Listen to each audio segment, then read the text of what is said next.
Čítanie zo svätého Evanjelia podľa Marka.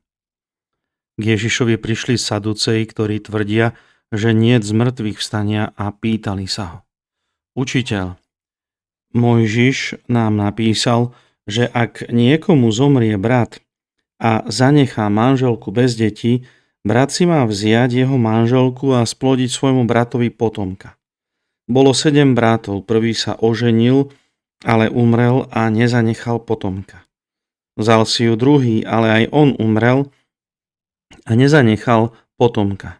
Takisto aj tretí, a ani jeden zo 7 nezanechal potomka.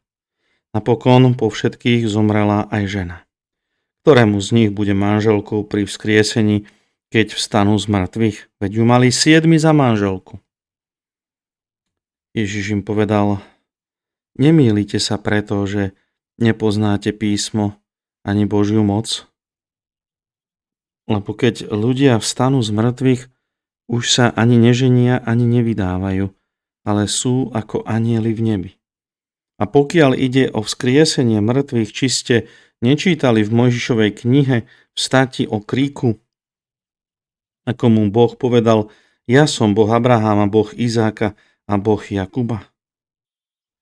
A on nie je Bohom mŕtvych, ale živých. Veľmi sa mýlite. Počuli sme slovo Pánovo.